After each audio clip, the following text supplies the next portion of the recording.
Jumpa lagi dengan saya di Gereja YouTube. Kali ini kita akan meluruskan bandingkan Yesus dan Muhammad seperti biasa, karena tidak menemukan kesalahan pada Yesus untuk dijadikan bahan hinaan. Akhirnya, mereka menafsir ayat yang jauh dari konteks. Tidak hanya itu, yang dibandingkan adalah Yesus dan Muhammad, tapi yang mereka lakukan adalah menilai Yesus dari pengikutnya. Pertanyaan kita, apakah itu sesuai dengan ajaran Yesus? Itu sama dengan kita menilai Islam dari kiai atau ustadz cabul. Apakah bisa begitu? Tentu saja tidak menilai kekristenan.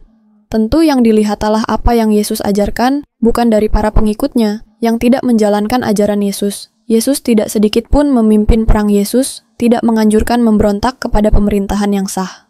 Sebelum kita tanggapi, kita saksikan videonya. Nusantara, Islam atau Kristen?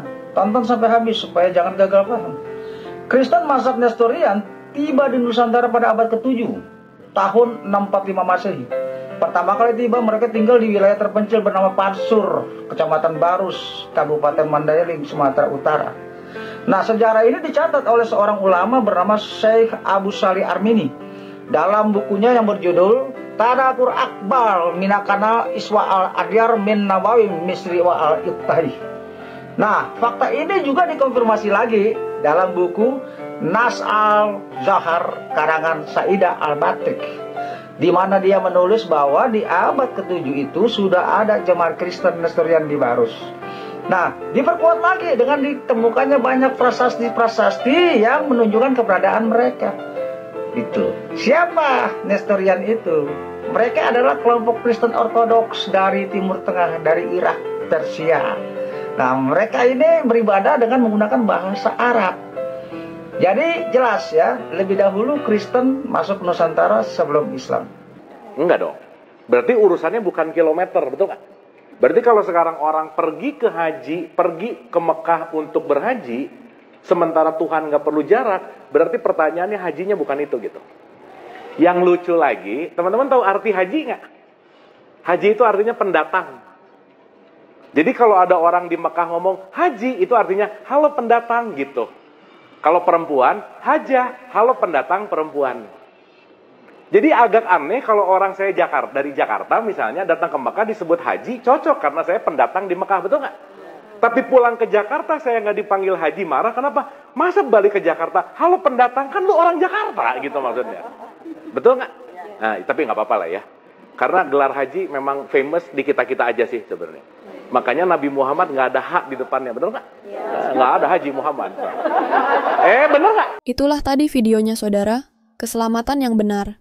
Karena itu harus lebih teliti, kita memperhatikan apa yang telah kita dengar, supaya kita jangan hanyut di bawah arus. Sebab kalau firman yang dikatakan dengan perantaraan malaikat, malaikat tetap berlaku dan setiap pelanggaran dan ketidaktaatan mendapat balasannya yang setimpal. Di manakah kita akan luput jikalau kita menyia-nyiakan keselamatan yang sebesar itu yang mula-mula diberitakan oleh Tuhan dan oleh mereka yang telah mendengarkannya kepada kita, yang tanda-tanda dan karunia Roh Kudus yang dibagikannya menurut kehendaknya.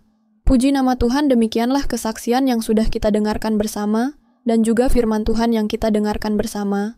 Kiranya kesaksian dan juga firman yang kita dengarkan bersama ini dapat memberkati saudara dan saya dimanapun kita berada dan memberkati akan setiap pergumulan hidup kita, baik pergumulan dalam rumah tangga, pergumulan dalam keluarga, pergumulan pekerjaan dan juga pendidikan, serta juga anak-anak. Kiranya Tuhan Yesus terus memberkati dan terima kasih buat semuanya yang sudah setia dukung dan juga support channel ini.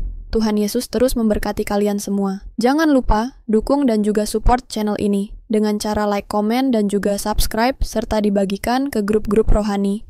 Biar nama Tuhan semakin harum di mana-mana dan jiwa-jiwa diselamatkan oleh Tuhan Yesus ya. Sekian dan terima kasih. Tuhan Yesus memberkati kita semua. Shalom.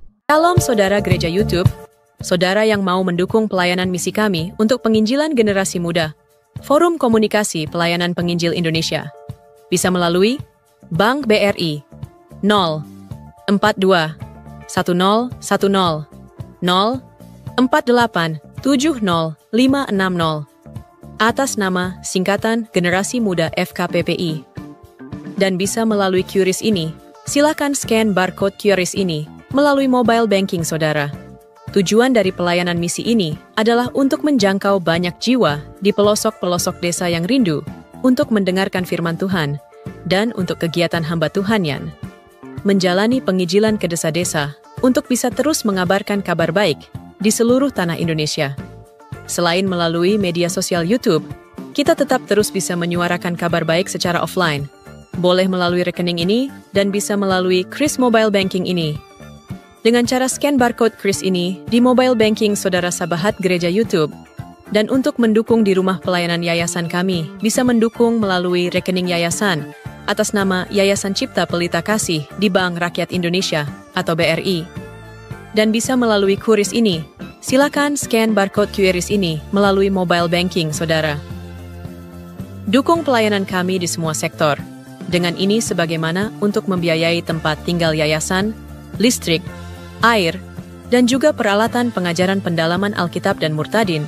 Seberapapun itu sangat berguna bagi pelayanan gereja YouTube, biarlah terus kita hidup dan berdampak menyuarakan dan memuliakan nama Tuhan Yesus, dan pastinya malaikat sorga bersorak-sorai karena banyak yang mengaku bahwa Yesus adalah Juru Selamat. Terima kasih Tuhan Yesus, memberkati saudara, gereja YouTube semua.